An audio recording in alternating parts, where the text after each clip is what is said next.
In 1945, Fayetteville, West Virginia was a quiet, close-knit Appalachian town where doors were left unlocked and neighbors knew each other by name. It was the perfect place for George and Jennie Sodder to build a life. They had arrived in America from Italy with nothing and eventually built a highly successful coal trucking business to support their 10 children. On Christmas Eve, 9 of those children were home. As the older siblings went to sleep, the 5 youngest, Maurice, Martha, Louis, Jennie, and Betty, convinced their mother to let them stay up late playing with their new toys. Jennie finally sent the kids to bed, locked up the house, and went to sleep. It was a warm holiday night, the final time the Sodder family would ever be whole. At 12:30 a.m., the phone rang, waking Jennie. She answered to find an unfamiliar female voice, asking for a name she didn't know, followed by loud laughter. Then, just as she was falling back asleep, a sharp, heavy thud hit the roof and rolled off. 30 minutes later, Jennie woke to a house filled with smoke. George's office was in flames. They grabbed their 2-year-old daughter, alerted the older children, and fled into the yard. But the 5 younger children were still in their attic bedroom, and the wooden staircase leading to them was blocked by a wall of fire. Trapped inside, the children's only hope was their father reaching them from the outside. George had mere minutes to find a way in, unaware that he was attempting to beat a game that had been rigged against him. George ran to the side of the house to grab his ladder, which he always kept propped against the siding. It was gone. He sprinted to his commercial coal trucks, planning to drive one against the house as a climbing platform. He turned the key, but the engine was dead. He tried the second truck. It also refused to start, despite both working perfectly the day before.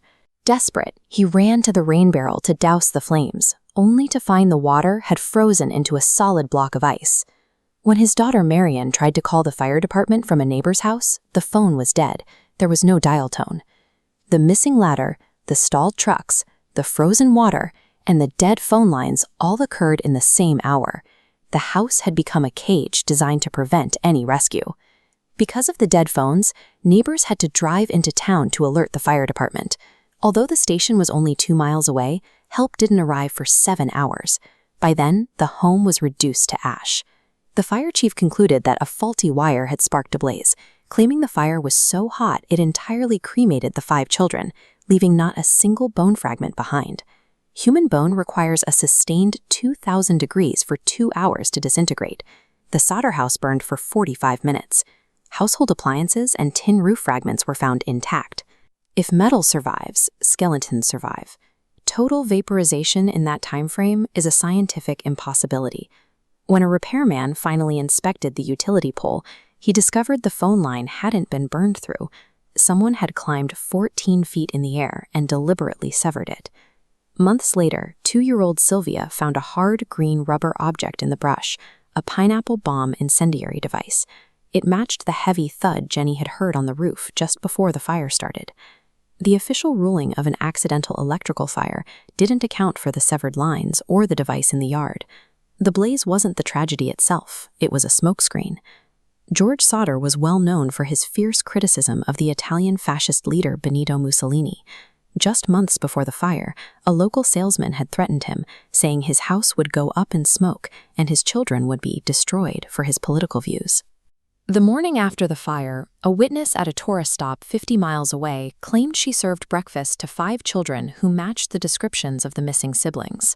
A week later, a hotel worker in Charleston saw 4 of the children with 2 men and 2 women of Italian descent. When she tried to speak to them, the men became hostile and refused to let anyone near the children. The 5 siblings didn't simply vanish into the smoke. They were moving through a protected network, shielded from their family by people willing to use arson to silence a political opponent. George and Jennie refused to believe their children were dead. They rejected the state's death certificates, bulldozed the site to create a memorial garden, and spent their remaining years funding a private search. They erected this massive billboard on Route 16, displaying the children's faces and offering a reward for information that never came. For 40 years, George followed leads across the country, chasing rumors and school photos of children who looked like his own. He died without ever finding a match. Jennie followed him a few years later, still wearing black in mourning. The ultimate horror of the Sodder mystery isn't just the theft of 5 children. It's the psychological torture of the parents, condemned to a lifelong purgatory of hope without proof. On Christmas Eve of 1945, a fire swept through the Sodder family home. The structure burned to the ground in 45 minutes. 5 of the 10 Sodder children made it out. The other 5 were entirely unaccounted for. Given the speed of the structural collapse, investigators assumed the children had perished inside. But when they searched the basement ruins the next morning, they found 0 traces of skulls, bones, or human remains. The local crematorium later confirmed a stark biological fact for the parents, George and Jennie. A wood house fire burning for under an hour does not generate nearly enough heat to completely incinerate a human skeleton. There should have been remains. From this moment on, George and Jennie Sodder entered a 40-year nightmare, navigating a maze where every piece of physical evidence they uncovered was a deliberate deception. The anomalies began months before the fire. An insurance salesman visited the Sodder home and became enraged when George declined his services. He explicitly threatened George, stating his house would go up in smoke and his children destroyed, in retaliation for George's outspoken criticism of Benito Mussolini. Following the blaze, a coroner's jury rapidly ruled the incident an accidental fire from faulty wiring. Sitting on that very jury was the exact same insurance salesman who had threatened the family. A private investigator hired by the Sodders soon uncovered another discrepancy. A former colleague of George's quietly altered the family's home insurance policy. Without George's knowledge or consent, the coverage payout was increased from $1,500 to $1,750 right before the fire. Then a rumor surfaced regarding Fire Chief F.J. Morris. He privately confessed to a local minister that despite claiming no remains were found, he actually discovered a human organ in the ashes. He claimed he hid this organ inside a dynamite box and buried it at the scene. George confronted Morris and forced him to point out the exact burial spot. They unearthed the box and brought its entire contents straight to a local funeral director for an independent medical examination. The director inspected the mass and found it was completely untouched by fire. It was fresh, raw beef liver.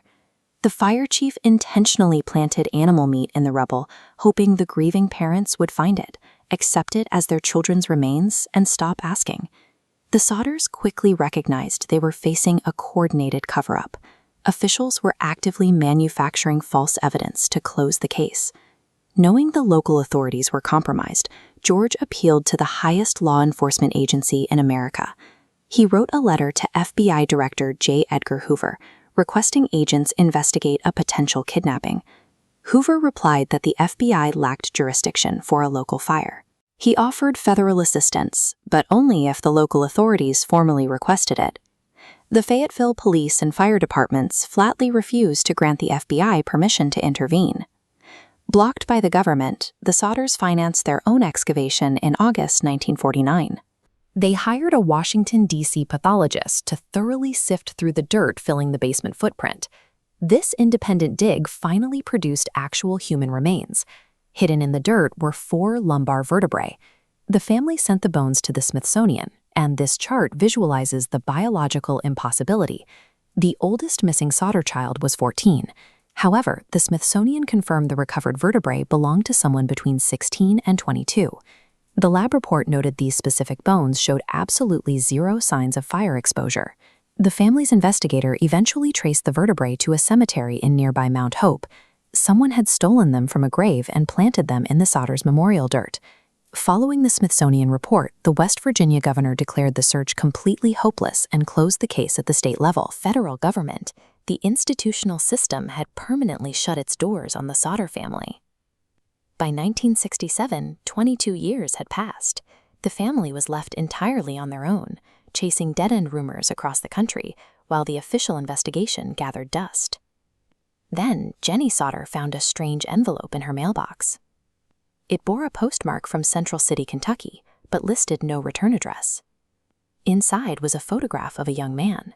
He shared the dark curly hair, the dark eyes, and the distinct upward tilt of the left eyebrow belonging to their missing son Louis, who was now in his late 20s.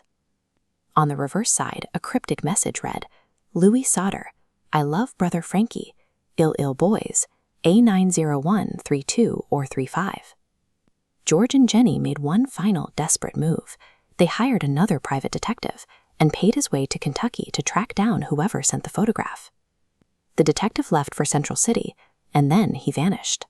He never reported back, and the Sodders were never able to locate him again.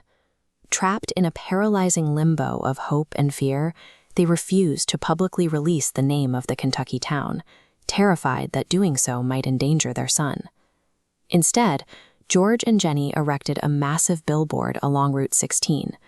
Displaying the faces of the 5 children, it stood as a permanent public demand for answers, asking anyone driving by if the siblings were kidnapped or murdered. But time is unrelenting. George died in 1969, still seeking an explanation. Jennie spent the rest of her life wearing black as a sign of mourning, quietly tending to a memorial garden planted over the original basement footprint until she passed away in 1989. Shortly after her death, the weathered, fading billboard was finally taken down. The town's last physical demand for the truth was erased. Today, 5 grave markers sit alongside George and Jennie's resting place in Fayetteville. And to this day, no one knows if the earth beneath them is empty or full. The enduring tragedy of the Sodder children is that an entire family was swallowed by a cover-up they couldn't break. A compromised system forced 2 parents to go to their graves waiting for a truth that the Appalachian Mountains will keep forever.